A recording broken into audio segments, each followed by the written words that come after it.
18장입니다.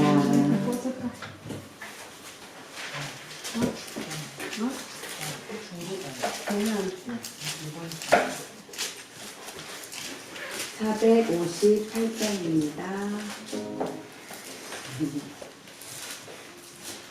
주의 친구랑 하지 않겠습니다.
아멘. 460장입니다.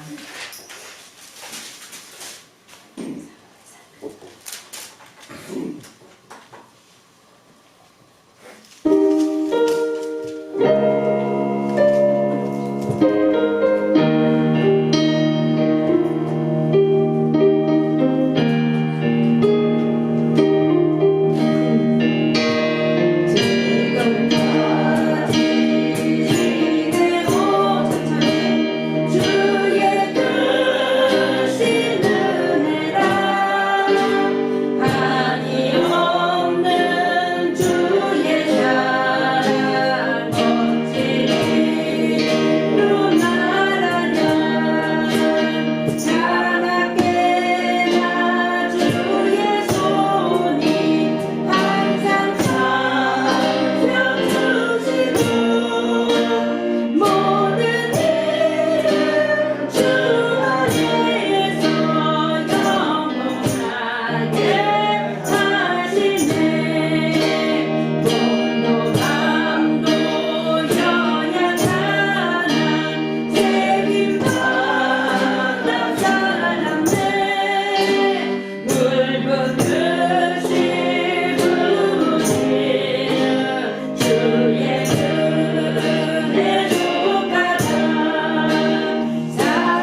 470장 될까요? 안 되면 다른 거 할게요. 돼요? 네. 해보세요. 470장.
할렐루야. 바쁜 한 주간들을 보내셨죠? 네.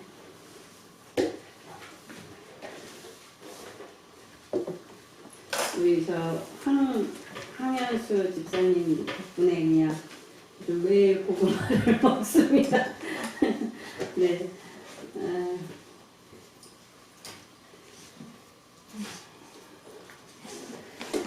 어제도 갔더니 이제 일을 다녀오셨대요. 그래서 아마도 이제 뭐 어디 학교에 어디 학교라는 무슨 신학교에 소나무를 심어달라고 해서 갔다 왔다고 그러시더라고요. 그래서 사람들이 더 추워지면 일 못하니까 그래도 미리미리 좀 들출 때 부지런히 일해서 벌어라고 그러더래요. 그래서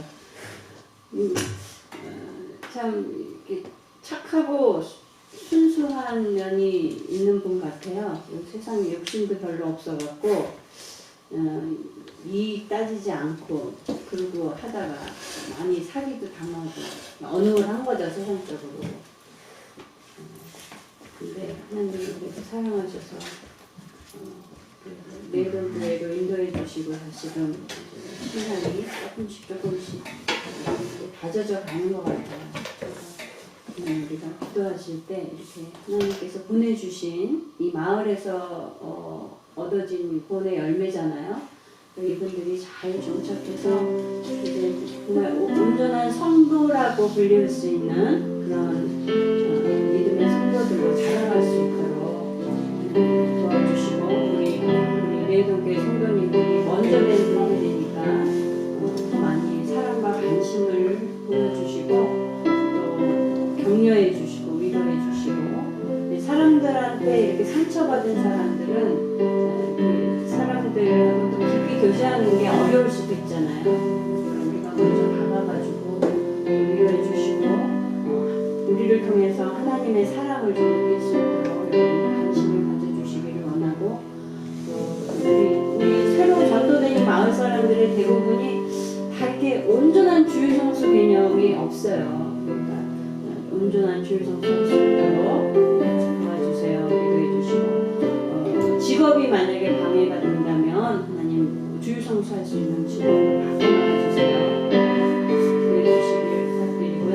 오늘 김경혜 집사님도 오셨는데 그냥 오늘 지방에 갔어요. 시어머니가 아프신데 시어머니를 좀 어려워하더라고요. 믿음이 안 맞아서. 자기가 믿음으로 하나님 의지해서 가서 아버지의 사랑을 나타내고 오겠다고 기도해달라고 그러셨거든요. 그래서 시아버지, 시어머니 이번 기회에 구원받으실 수 있도록 연습이 많은 것 같아요. 그러니까 이제 주 안에서 이렇게 자기가 하나님 은혜를 다시 회복하고 이게 너무 감사한데 이제 하나님께서 급하게 서두르시는 것 같아요. 그러니까 그 사명들을 잘 감당할 수 있도록 가족과 온전히 할 수 있도록 우리 김경혜 성도님 위해서 기도해 주시고요.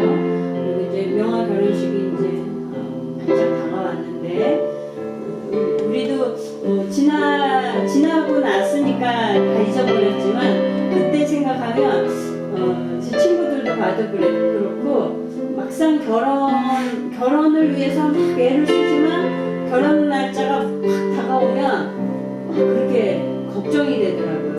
그리고 내가 결혼을 해도 되나 이런 생각도 막 몰려오기도 하고 일생에 한 번뿐인 기회인데 이런 결혼을 하고서 내가 후회하지 않을까 이런 생각이 들 수도 있잖아요. 그 세상적인 염려인데 그런 거든 저런 거든 그런 염려와 근심들을 버리게 해주시고 하나님의 평안 가운데서 이 결혼식을 잘 치러낼 수 있도록 우리 강명아 그리고 현금 우석이에요. 네, 이 커플들을 위해서 결혼식을 위해서 기도해 주시길 부탁드리고 예배를 위해서 기도하시겠습니다.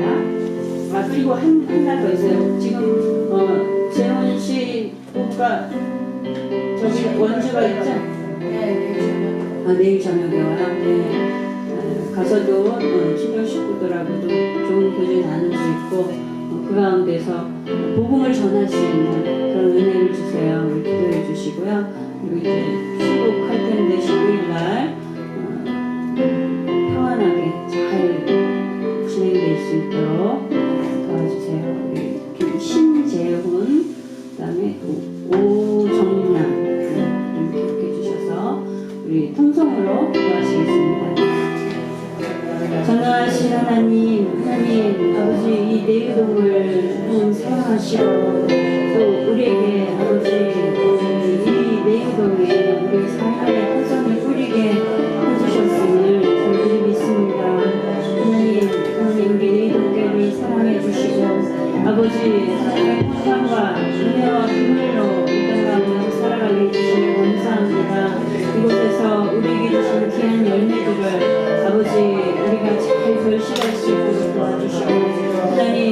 아버지 이 마을에서 전도된 하나님 백성들이 있습니다. 아버지 그분들이 온전한 신앙으로 살아갈 수 있도록 정말 하나님 나라의 백성으로서 아버지 잘 성장해 나갈 수 있기를 하나님 앞에 구합니다. 성령의 충만한 은혜를 도와주시고 아버지 세상 것보다도 하나님을 더 사랑하는 자들로 그 믿음이 성장케 해주시고 온전히 성수하며 아버지 하나님의 나라를 바라보는 주시기를 원합니다. 아버지 우리 세상 가운데서 하나님 정말 아버지 차별을 받고 또 때로는 아버지 어려움을 당했을지라도 우리 하나님 아버지는 크신 사랑으로 아버지 품어주심을 우리 레이더교회를 통해서 아버지 그 사랑을 다시 회복할 수 있는 은혜를 부어주시옵시고 저희들 아버지 먼저 되는 자들로서 이들에게 그리스도의 사랑을 전할 수 있기를 원합니다. 우리의 사랑을 나눌 수 있도록 저희들의 마음에 풍성한 은혜를 허락하여 주시고 넘치도록 부어주시기를 원합니다. 하나님 아버지 주님께서 아버지와 아버지 은혜를 지켜주신 우리 김경주사님 오늘 하나님의 복음을 전하기 위하여 아버지 시대에 찾아갔습니다. 안개 오는 길을 지켜주시고 하나님께서 그 가운데서 주의 성령께서 역사하여 주시고 그 시대에서 역사하는 모든 악의 영들이 다 내어 쫓김받으며 하나님의 평강과 구원의 역사가 아버지 그 가운데 임하게 하여 주시옵소서. 아버지 당신의 딸을 통하여서 살아계신 하나님이 증거되게 하여 주시고 담대한 믿음으로 선포하며 악한 것들을 계속하여 싸울 수 있는 능력을 허락하여 주시옵소서. 아버지 온 가정이 구원함을 얻으며 하나님은 살아계시다 아버지 우리의 외쳐 부를 수 있는 귀한 믿음의 딸이 될 수 있도록 도와주시기 원합니다. 하나님 아버지 우리 정연자 권사님 가정의 둘째 아들 신재훈 정남 아버지 이 커플들을 기억하여 주시옵소서. 하나님 연약한 중에도 아버지 하나님을 의지하며 살아가고 있습니다.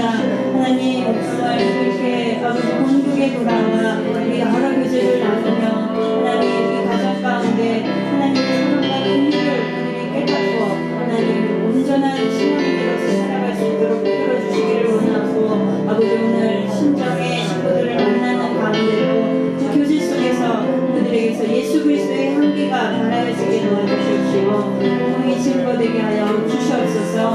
오늘도 지켜주시기를 원하고 이제 아버지 교제를 돌아갈 때까지 모든 여정 가운데 동행해 주셔서 주의 평강과 은혜로 아버지 충만하게 부어주시기를 원합니다. 하나님 아버지 또 아버지 강명아 현우석 커플을 기억하여 주시고 아버지 그들이 맞는 정말 앞으로 아버지 만들어가야 될 그 새로운 환경들에 대한 두려움을 아버지 다 제거하여 주시고 하나님께서 예수 그리스도께서 선정되어 주시고 아버지 그 키를 잡고 계시는 그들이 온전히 믿음으로 함께 아버지 손잡고 나아갈 수 있도록 그 길을 형통케 하시고 모든 결혼식의 과정 가운데 아버지 평화가 은혜를 허락하여 주셔서 순탄케 해주시기를 원합니다.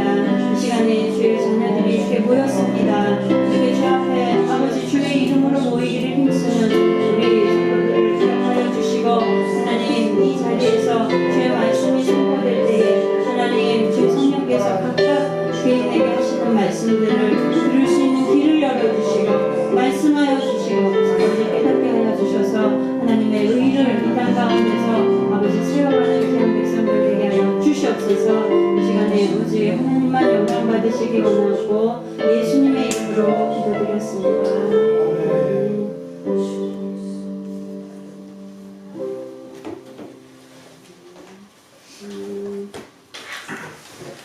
다니엘 어디죠? 역대상 7장 20절.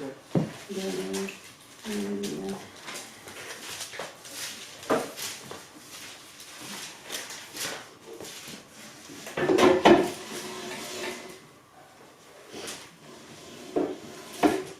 네, 에브라임 자손의 이야기죠. 예, 29절까지 교독하시겠습니다. 에브라임의 아들은 수델라요, 그 아들은 베레시요, 그 아들은 다하시요, 그 아들은 엘르아다요, 그 아들은 다하시요. 그 아들은 사라시요 그 아들은 스텔라며 저가 또 에셀과 엘라스를 낳았더니 저희가 가드 토인에게 죽임을 당하였으니 이는 저희가 내려가서 가드 사람의 짐승을 빼앗고자 하였습니다. 그 아비 에브라임이 위하여 여러 날 슬퍼함으로 그 형제가 와서 위로하였더라. 그때 에브라임이 그 아내와 동침하였더니 아내가 잉태하여 아들을 낳으니 그 집이 재앙을 받았으므로 그 이름을 우리아라 하였더라. 에브라임의 딸은 세헤라니 저가 아래 윗 베토론과 우센 세헤라를 세웠더라. 우리아의 아들들은 레바와 레세비요 레세의 아들은 델라요 그 아들은 다니요 그 아들은 라다니요 그 아들은 암미우시요 그 아들은 엘리사마요 그 아들은 운이요 그 아들은 여호수아더라. 에브라임 자손의 산업과 거처는 베델과 그 향리요 동해는 나아란이요 서해는 게셀과 그 향리며 또 세겜과 그 향리니 아사와 그 향리까지며 또 문하세 자손의 지경에 가까운 베산과 그 향리와 아낙과 그 향리와 무기도와 그 향리와 돌과 그 향리와 이스라엘의 아들 요셉의 자손이 이 여러 곳에 가하였다. 아멘. 네, 오늘은 에브라임인데요. 에브라임은 누구 아들이죠? 요셉 아들이죠.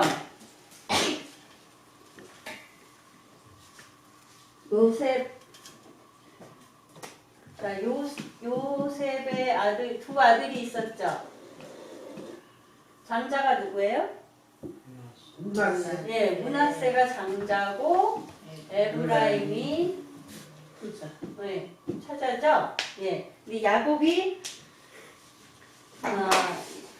축복할 때에 왼손과 오른손을 이렇게 엇맞춰서 축복해 줬다고 그랬죠. 예, 그러니까 문하세는 아버지 요셉의 아들로서 그 계보를 이었다면 에브라임은 명분은 장자의 야곱의 장자의 명분을 이었다고 볼 수가 있는 거예요. 그죠? 예. 그 에브라임이 오늘 성경에 나오는데요. 우리가 지도에서 보면 어디 있죠? 예, 여기 있네요. 그죠? 예.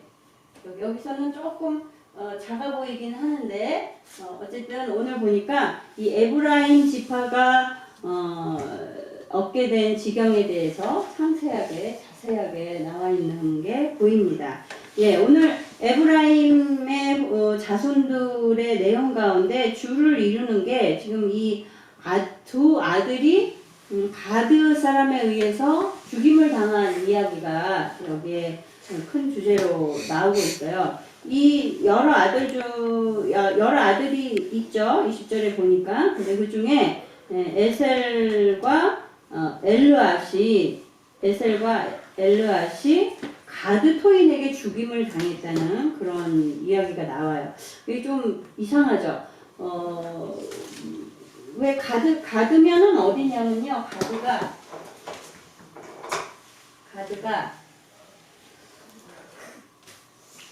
그러니까 유다 땅인데 여기 어디예요? 여기 어디? 그러니까 지금 이 에브라임 요셉의 아들 에브라임의 요 바로 집계들이 활동하던 살아있던 시대는 언제일까요?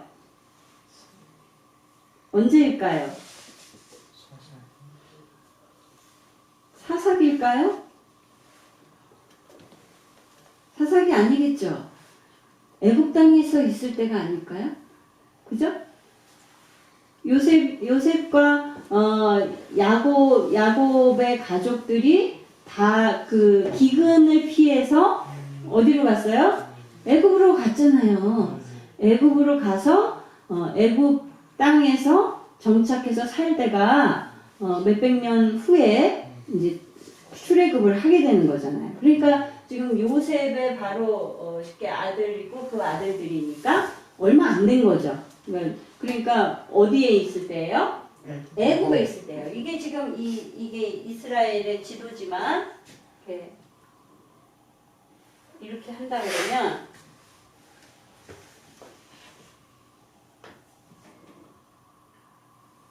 여기 이렇게 있고 여기가 지금 이제 여기 가나안 땅이거든요. 그리고 여기가 이렇게 여기가 애굽인 거예요. 이집트. 그죠? 그러니까 여기 이만큼이 애굽이고 이집트인데 지금 요쯤이 지금 가드인 거예요.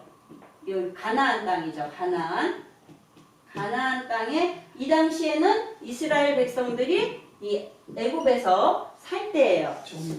네, 그러니까 그래도 초기니까 그렇게 종살이는 하지 않았을 것 같아요. 이제 애굽에서 처음 이주해서는 대우를 많이 받았죠. 그리고 더군다나 요셉은 그때 애굽에서 뭐였어요? 총리 대신이잖아요. 왕 다음으로 높은 사람. 그러니까 이 아들들 후대들은 거의 왕족과 같은 그런 대우를 받던 시절이라고 우리가 상상이 되죠. 그런데 이런 사람들이 지금 여기 가드는 가나안, 이 당시에는 가나안 땅이에요. 몇백 년 후에 하나님이 주시겠다고 한 그 땅을 정복하게 되지만 아직까지는 지금 가나안에 속한 그런 지경이거든요. 지금 이들이 속한 것은 애굽이고 이 가드 땅은 지금 가나안 땅인데 가나안 땅에 남의 땅에 가서 동물을 짐승을 빼앗으려고 탈취하려고 했다가 죽임을 당했다는 그런 내용이 나와요. 조금 이건 어떻게 보면 이해가 안 되는 우리가 쉽게 상상하기 어려운 상황이긴 한데 어쨌든 우리 개역 한글에서는 그렇게 번역을 하고 있어요.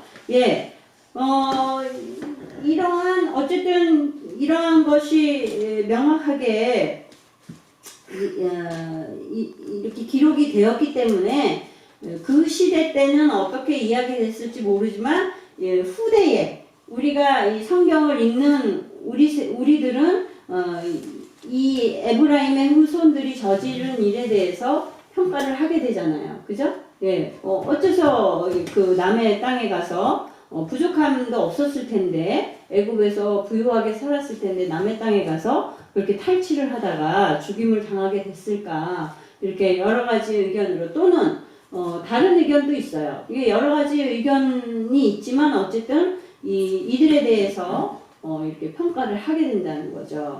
그러니까 사람이 모든 일을 행할 때에 그 당시에는 아무도 모를 거다라고 생각했던 일들도 이후에 우리 역사를 다시 살펴보더라도 정말 후대에 많은 사람들이 그 증거들을 찾아내고 역사적인 사실들을 발견해서 그것들에 대해서 평가하고 알게 되고 그러잖아요. 사람이 하는 일들도 이런데 이 세상을 주관하시는 하나님이 하시는 일들은 오죽하겠어요. 그죠? 그러니까 우리가 이 땅 가운데서 살아가면서 하는 모든 일들에 대해서 내가 언젠가는 나의 행한 일들이 내 후대에 평가가 될 것이다 라는 걸 염두에 두는 그런 삶을 살아야겠다는 거죠. 예, 그뿐 아니라 우리가 사람들이 우리를 평가할 수 있는데 그 사람들의 평가는 굉장히 어떻게 보면 각각 주관적인 거예요. 그죠? 나를 평가하는 다른 사람들이 그 사람들이 처한 환경이나 그 사람의 사고방식이나 그 여러 가지 주관적인 이유들로 인해서 평가를 다르게 할 수 있거든요. 그렇지만 전능하신 하나님은 그러시지 않거든요. 그분의 완전하신 지식과 그 완전하신 하나님의 법대로 우리들을 평가하신다는 거죠. 그러니까 하나님이 우리를 평가하시는 것이 우리에게 있어서 더 두렵겠어요? 사람의 평가를 받는 것이 우리가 더 두렵겠어요? 하나님의 평가가 어떠한지가 사실은 우리가 더 두렵고 떨림으로 이 땅 가운데서 염두에 두고 살아야 한다는 것을 우리가 다시 한번 기억하기를 원합니다. 우리가 얼마 전에 우리 자녀들이 시험을 치렀잖아요. 그죠? 네, 다니엘도 열심히 시험 공부해서 치렀죠? 네, 아무 표정이 없어요. 예스면 예스, 노면 노. 네, 이렇게 자녀들이 시험 때가 되면 공부를 평소에는 하나도 안 하다가도 그래도 뭘 하도 좀 끄적끄적해요. 노력을 하는데 왜 그러겠어요? 이 시험이라는 게 내가 이후에 이 짧은 시간에 보는 시험이지만 이걸로 인해서 내가 어떠한 평가를 받는 기준이 되기 때문에 우리가 시험을 볼 때에 더 신경을 쓰고 열심히 노력을 하는 태도를 보이는 거죠. 예, 하물며 이 세상이 유한한 세상이라고 하는데 이 세상 가운데서 유한한 세상 가운데서 일어나는 시험이라든가 이런 평가들에 대해서도 우리가 최선을 다하고 노력을 다하는데 우리 영원한 나라, 우리 하나님 아버지가 우리에게 주실 그 영원한 나라는 우리가 이 땅 가운데서 어떻게 살아가느냐에 따라서 하늘나라의 그 영원한 나라에서 우리가 받는 평가가 달라진다는 거죠. 그죠? 네, 그러니까 어떠한 환경 속에서도 어떠한 상황 속에서도 하나님이 우리를 언젠가는 평가하시는 날이 온다는 걸 우리가 항상 기억하면서 이 땅 가운데서 우리가 시험을 치르는 자 같이 그러한 마음으로 항상 경건함과 하나님의 뜻대로 살기를 노력하는 성도들이 되어야겠습니다. 네, 우리 다니엘서 12장 2절 한번 볼까요?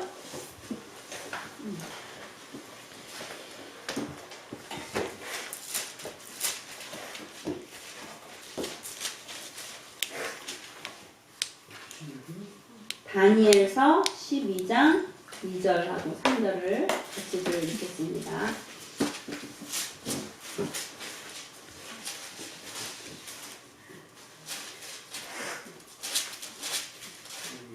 사무엘, 정신 차리세요. 12장 몇 절이야? 2절, 3절. 2절로 3절. 12장. 다 찾으셨죠? 천천히 읽겠습니다. 시작. 땅의 핏불 가운데서 자는 자 중에 많이 깨어 영생을 얻는 자도 있겠고 수욕을 받아서 무궁히 부끄러움을 입을 자도 있을 것이며 지혜 있는 자는 궁창의 빛과 같이 빛날 것이요 많은 사람을 옳은 대로 돌아오게 한 자는 별과 같이 영원토록 비치리라. 아멘. 예, 이 땅 가운데서 어떻게 살아가는지는 자기 자유죠. 자기 선택이고, 예, 얼마든지 자기가 원하는 대로 선택해서 그러한 삶을 살 수가 있어요. 예, 그러나 오늘 지금 우리가 읽은 것과 같이 우리가 부끄러움을 당하는, 영원히 부끄러움을 당하는 자가 되어서는 안 되겠죠. 그죠? 예, 오히려 지혜 있는 자가 되어서 우리가 궁창의 빛과 같이 빛나고 또 많은 사람을 옳은 대로 돌아오게 해서 별과 같은 그러한 비침이 되는 그러한 사람이 되어져야 되겠죠. 예, 하나님께서는 우리를 외모를 보시지 않고 또 각 사람 행위대로 판단하신다고 그러셨어요. 그러기에 우리가 이 땅에 나그네로 지내는 데를 두렵고 떨림으로 보내라고 그러셨어요. 네. 아까 애굽에 살던 이 요셉의 아들들이 어째서 가드 땅에 가가지고 남의 가축을 탈취하려다가 이렇게 됐는가? 여기에 이제 의문을 가진 학자들은 또 이렇게도 얘기해요. 그게 아니고 이 사람들이 이 목축을 하던 자들인데, 그러니까 고센 땅에서 이스라엘 백성들은 고센 땅에서 땅을 얻어가지고 살았잖아요, 그죠? 그래서 유목민이었던 그들의 그 직업대로 고센이라는 땅에서 정착해서 살았는데, 이 아마도 가나안의 가드 사람들이 여기를 침범해 와가지고 이 양들을 탈취해 갔다는 그런 의미일 수도 있다. 왜냐하면 이제 히브리어 자체가 점하나 획하나 어떻게 살짝 들어가고 나가고에 따라서 의미가 많이 달라지기도 하거든요. 그러니까 아마도 그럴 것이다라고 그렇게 말하는 학자들도 있어요. 근데 그것도 좀 의문인 거예요. 굳이 가나안은 굉장히 풍족한 땅인데 뭐하러 그들이 지금 당시의 애국은 아주 초강대국이거든요. 그리고 군사력이 막강한 땅인데 그들이 위험을 무릅쓰고 못하러 겨우 가축을 탈취하려고 왔겠는가, 이런 면에서 그것도 좀 합당치 않다 이렇게 얘기하는 분들도 있어요. 그래서 저희는 앞에 먼저 거론됐던 이 에브라임의 자손들이 어떤 이유인지 모르지만 가드 땅에 탈취하러 갔었다라는 것에 많은 견해를 갖고 있는데요. 어쨌든 간에 그들이 이렇게 죽게 된 원인은 전자의 그 의견을 기본으로 하고 본다고 하면 이거는 탐심으로 인해서 벌어진 재앙이다라고 생각할 수가 있잖아요. 그죠? 그들이 남의 것을 탐내지 않았다면 이런 죽음 당할 일도 없고 뭐 재미 삼아서 갔는지 어땠는지 모르겠어요. 예, 그런데 어쨌든 그들이 이런 일을 벌이지 않았다면 그들의 생명이 보존되었을 것이고 애국 땅에서 부유한 위치에서 풍족하게 장수할 수 있었을 텐데 그들이 이렇게 빨리 죽게 된 것은 그들의 탐심으로 인해 벌어진 재앙이다, 이렇게 우리가 생각해 볼 수가 있죠. 예, 성경에서는 이렇게 탐심 때문에 결국 하나님 앞에 재앙을 받고 벌을 받게 된 그런 이야기들이 많이 나오죠. 우리 이스라엘의 초대왕 누구예요? 사울. 예, 사울이 아말렉과의 전투에서 하나님께서 명하시기를 생명이 있는 모든 것은, 살아 숨쉬는 모든 것은 다 어떡하라고 그러셨어요? 다 멸하라고 그러셨죠. 그런데 가축 중에 아주 튼실하고 좋은 기름진 것들은 다 그가 남긴 거예요. 그리고 좋은 옷과 그 다음에 금은 보석같이 이런 가치 있는 것들은 그가 다 남겨두게 된 거죠. 이것에 대해서 하나님의 말씀에 온전히 순종하지 않는 이 사울의 태도에 대해 하나님이 진노하심으로 말미암아 그가 이스라엘의 제1대 왕으로 선택되었지만 결국 버림받게 되는 원인이 됩니다. 예, 우리가 아는 예수님의 12제자 중에 가룟 유다도 이러한 탐심 때문에 결국은 예수님을 팔아먹게 되었고, 그거 하나, 자기가 예수님을 팔아먹고 얻은 그 돈 한 푼 써보지 못하고 그가 죽게 되잖아요. 더 거슬러 올라가면 우리의 인류의 첫 조상 아담과 하와는 하나님이 피조물로서 이 땅 가운데서 모든 것을 피조물 중에 으뜸으로 세우시고 모든 것을 누리고 다스리고 정복하라고 하신 이 땅 가운데서 욕심 때문에, 어떤 욕심? 하나님처럼 되고자 하는 정말 말도 안 되는 그런 욕심을 부려보다가, 물론 그런 마음은 가지지도 않았었겠죠. 누가 가르쳐줬어요? 사탄이, 마귀, 뱀이 가르쳐줬잖아요. 그러긴 하지만서도 그때 그것을 덥석 물어서 그 탐심을 자기 마음에 품게 된 것이 결국은 자기의 모든 후손, 온 인류를 다 죄악 가운데 빠뜨리는 그러한 원인이 됐잖아요. 예, 이렇게 욕심은 멸망으로 가는 길잡이가 되는 거예요. 우리가 그래서 이 욕심이 잉태한 즉 뭐를 낳아요? 죄를 낳고 죄가 장성한 즉 사망을 낳느니라. 그래서 사도 바울은요, 예, 이 탐심이, 욕심이 우상숭배라고 했어요. 우리가 어떠한 것이든 우리가 탐심으로, 욕심으로 그것을 구하고 원하면 그것은 꼭 그냥 단순히 그걸 욕심을 가진 마음뿐이 아니라 하나님 앞에 죄가 되는 거예요. 어떤 죄와 같으냐면 하나님을 배도하고 우상을 숭배하는 것과 똑같은 그러한 죄로 하나님이 여기신다고 사도 바울은 말하고 있어요. 그러니까 참 이 탐심이, 욕심이 하나님이 얼마나 미워하시는 죄인지를 우리가 알고 경계해야 되겠죠. 누가복음 12장 15절을 읽어보겠습니다. 누가복음 12장 15절.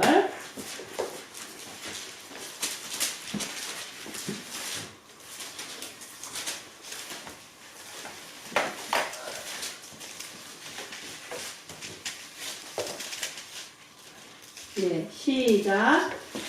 저에게 누가복음 12장 15절. 저희에게 이르시되 상과 모든 성신을 위쳐 사람의 생명이 그 소리에 넘쳐난 데 있지 아니하리라 하시고. 네, 아멘.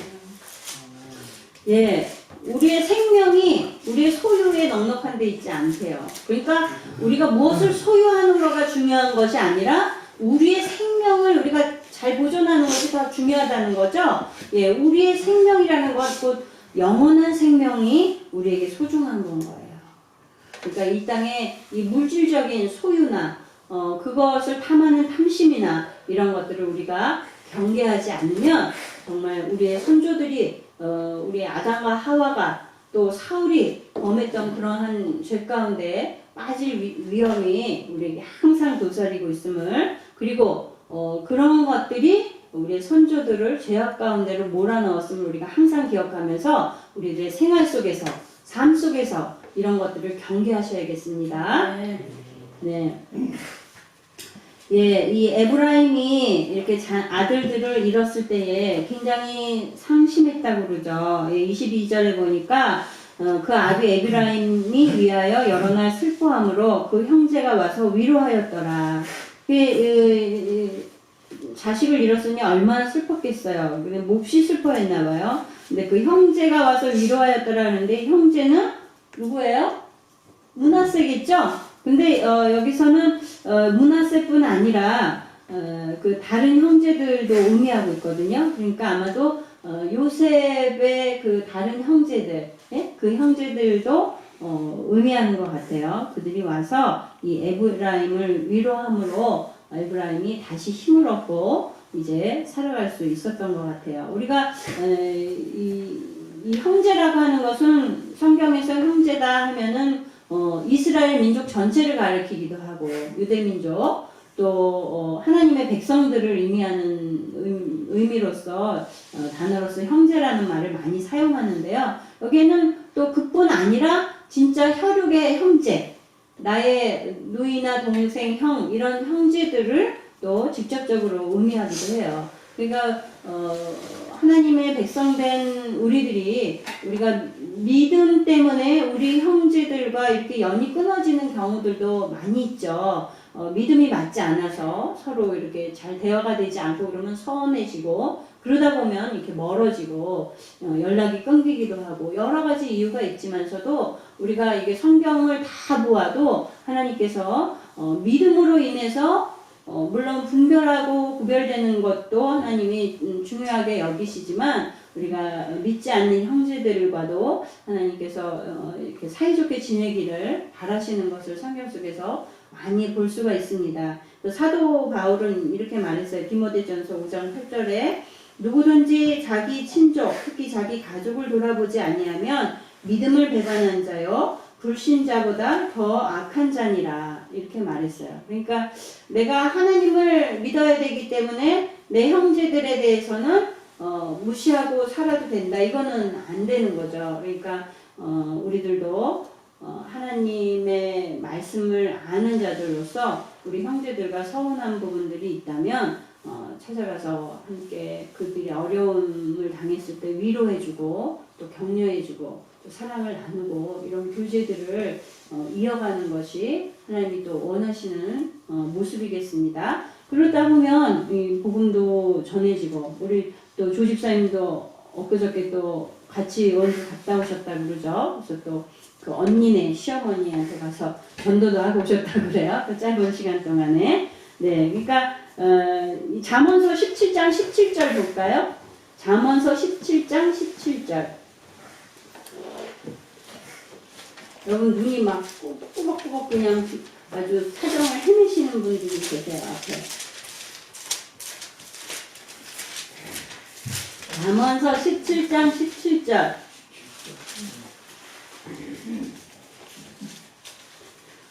자, 읽어보시겠습니다. 시작. 친구를 사랑하니 들지 아니하고 형제를 위협할 때까지 네, 이 말씀을 기억해서 한번 우리 이번 주간에는 형제들을 믿지 않는 형제들을 좀 한 번씩 돌아보시고 원한 인사도 하고 그들에게 있는 어떠한 고충과 어려움들이 있는지 좀 살펴보고 위로하는 그런 주간이 되기를 바랍니다. 예, 이 가드 사람들이 살던 곳이 뭐라고 제가 말씀드렸죠? 이 지역이 당시에 가나안이죠. 가나안 땅이죠. 이 가나안 땅은 하나님께서 아브라함에게 그리고 야곱에게 약속해 주신 땅이에요. 너희들에게 너와 너희 후손에게 주겠다고 약속하셨고 너희가 정복할 땅이라고 말씀해 주셨던 땅이에요. 그런데 그 땅의 사람들에 의해서 죽임을 당한 거잖아요. 그러니까 이거는 굉장한 비참한 상황이 돼버린 거죠. 그러니까 옛날에는 중국 영화, 뭐 홍콩 영화 이런 데 보면은 이 A라는 남자하고 B라는 남자하고 막 결투를 하다가 한 사람이 깨꼬닥 죽었어요. A가 죽었어요. 그러면 이 A라는 남자의 후손이 아들이 자기 아버지의 원수를 갚기 위해서 산에 가서 막 돌을 닦고 무술을 연마해가지고 자란 다음에 30년 후 해가지고 B의 집에 찾아가서 결투를 해가지고 B를 죽이고 복수를 해요. 그리고 그러면 이제 B 집안의 사람들이 또 후손들이 이 A 집안의 후손들을 향해서 이를 갈다가 몇십 년 후에 또 가서 복수를 해요. 뭐 이런 스토리들이 옛날에는 많이 있었어요. 뭐 서부 영화에도 그랬고 이렇게 억울한 죽임을 당하거나 이런 지금 오늘과 같은 이런 상황에 처한다면 마땅히 후손들이 복수를 하려고 하겠죠. 그런데 진짜로 이 복수를 하는 일이 벌어져요. 누구냐면 바로 그 한참 후인 눈의 아들 여호수아가 바로 이 에브라임의 후손인 거예요. 그래서 에브라임의 후손인 이 눈의 아들 여호수아가 뭐를 했어요? 가나안 땅을 정복했잖아요. 그러니까 물론 하나님이 주신 약속대로 정복한 것이고 그 땅에 가서 그 가나안 지역을 다 점령하고 그 땅 사람들을 죽이고 차지하게 되는 그런 일이 벌어진 거죠. 그러니까 어떻게 보면 자기 손조의 그 억울한 죽음에 대해서 억울한 건지 마땅한 건지 잘 모르겠지만 어쨌든 손조의 죽음에 대해서 복수하는 사건이다. 이렇게 또 인간적으로 보면 그렇게 볼 수도 있는데 우리가 이 여호수아의 이름이 여기서 나오는 것은 이 여호수아라는 이름도 물론 비슷하지만 바로 예수 그리스도를 대표하는 인물인 거예요. 여호수아가 예수아라는 이름이거든요. 그러니까 이 땅 가운데서 이 죄 많은 땅 가운데서 오셔서 이 땅을 정복하고 있는 사단을 무릎 꿇게 하시고 그들의 머리를 짓밟으시고 우리들의 원수를 하나님이 우리에게 주신 것을 빼앗고 우리의 생명을 빼앗으려고 한 이 사단 원수를 짓밟으시고 예수 그리스도께서 우리를 사망 가운데서 건지셔서 생명으로 인도하시는 이것이 바로 우리의 조상인 아담과 하와가 겪게 된 일에 대한 복수 아니겠어요? 그죠?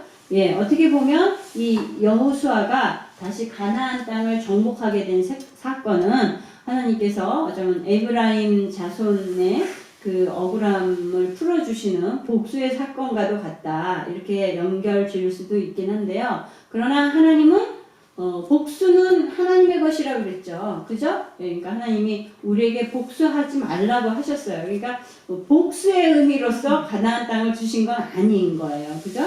예, 하나님이 이미 약속을 주셨고 그 약속대로 여호수아가 담대한 믿음으로 순종함으로 나아갔기에 가나안 땅을 정복할 수 있었습니다. 어쨌든 여호수아가 이 에브라임 지파의 후손인 여호수아가 그 이스라엘 민족의 대표로서 리더로서 이 가나안 땅을 정복할 수 있었던 데에는 그의 하나님을 향한 아주 순결한 신앙이 큰 원동력이 되었던 거죠.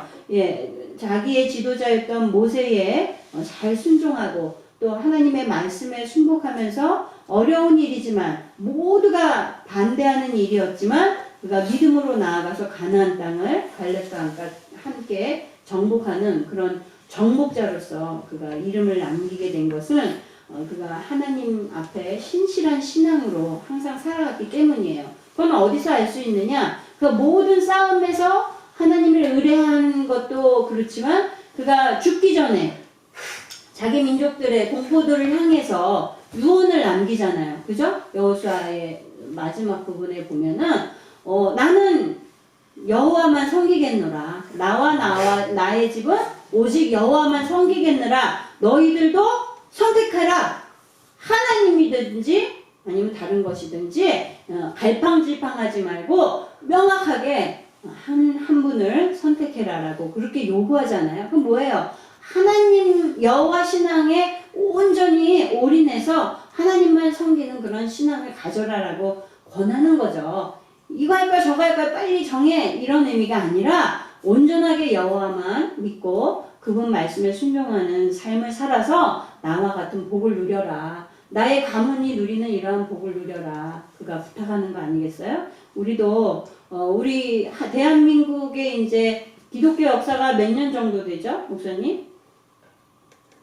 이제 100년 넘었고, 네? 285년? 1894년 5년 되면 네. 130년.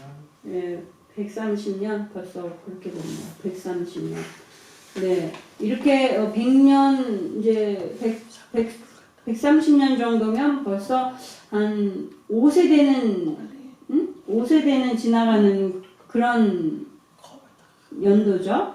예, 우리 부모님들하고 여러분의 가문의 계보를 한번 따져보세요. 한 3, 4대는 다 되죠. 그죠? 예. 그 이전에 더 믿었던 선조들이 있으시니까, 우리나라가 기독교 처음 전파된 때부터 하면은 5대, 6대 정도 되는 그런 신앙의 계보들도 있을 거예요.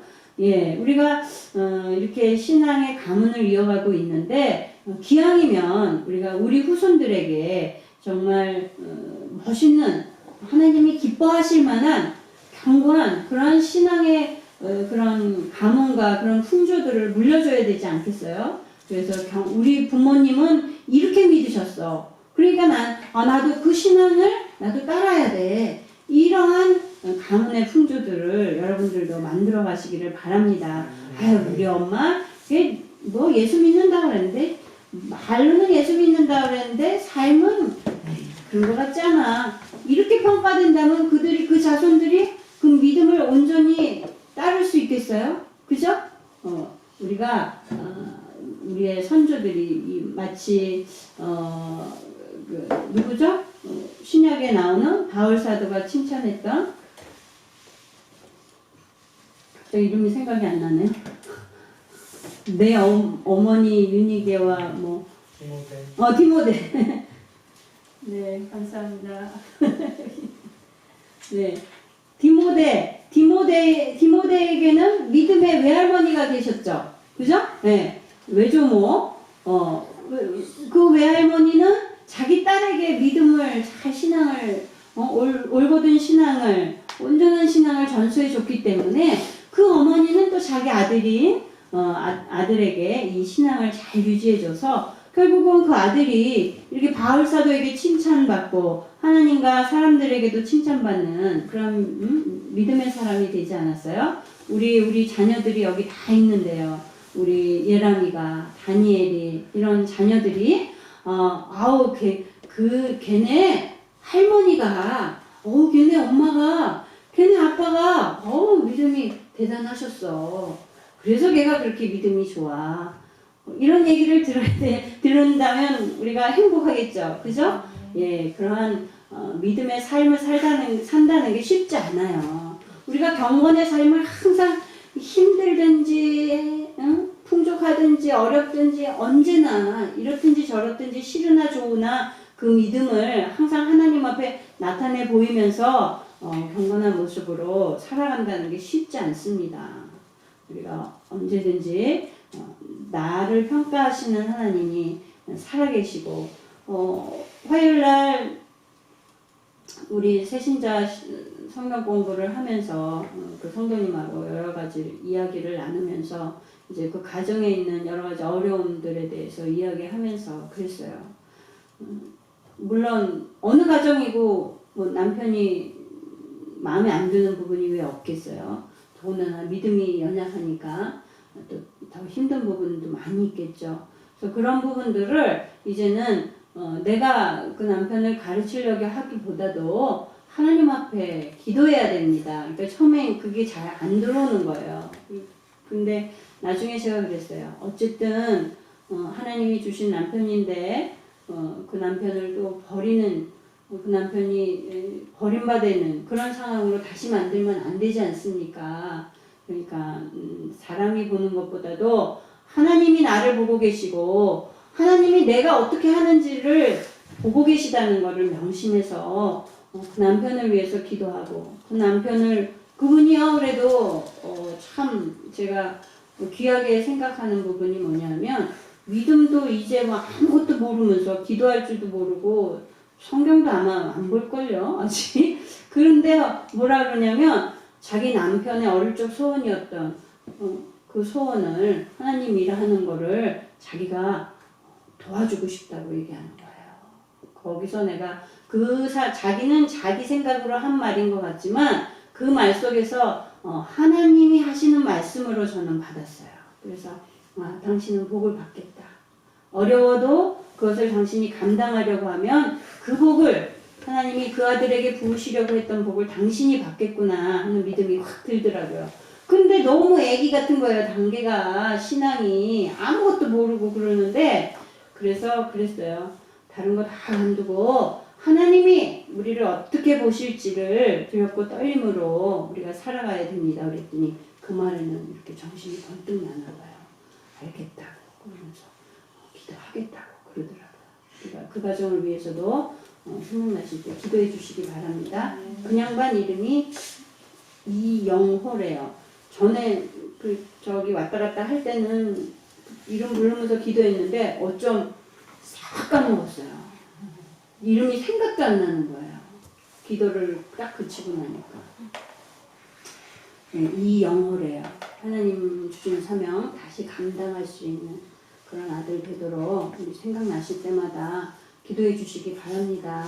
예, 그러면 한 가정이 소생하고 또 그로 말미암아 우리도 얼마나 복돼요. 하나님 앞에 상급 아니겠어요? 예, 우리가 그 가정 속에서 같이 협력해 주시고 도움도 주시고 그러시면 하늘의 상급이 그들이 견고하게 섰을 때에 그 상급이 우리에게도 있을 줄 믿습니다. 우리의 형제라 생각하시고 그런 어려운 이웃들에 대해서 우리가 수고와 위로를 아끼지 않으시기를 바랍니다. 네, 기도하시겠습니다.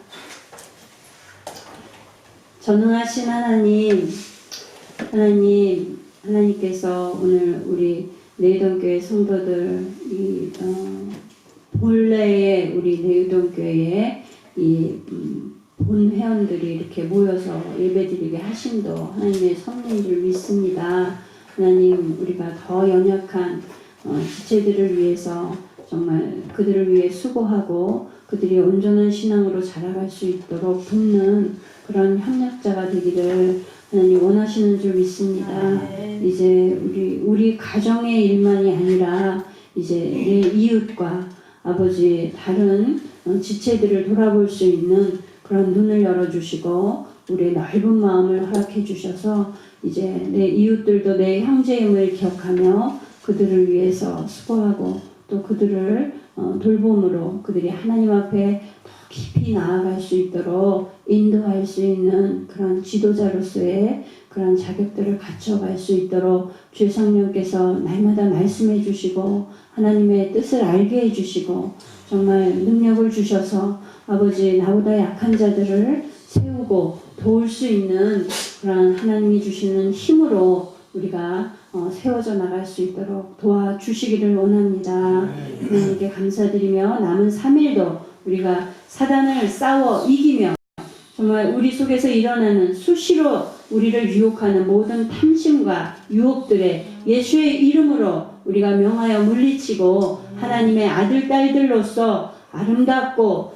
강건한 모습으로 일하며 나아갈 수 있도록 새 힘을 부어 주시옵소서. 감사드리며 예수님 이름으로 기도드렸습니다.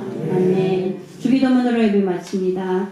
하늘에 계신 우리 아버지여 이름이 거룩히 여김을 받으시오며 나라의 임하옵시며 뜻이 하늘에서 이룬 것 같이 땅에서도 이루어지이다. 오늘날 우리에게 일용할 양식을 주옵시고 우리가 우리에게 죄 지은 자를 사하여 준 것 같이 우리 죄를 사하여 주시고 우리를 시험에 들게 하지 마옵시고 다만 악에서 구하옵소서.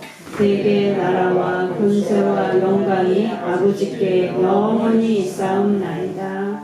아멘.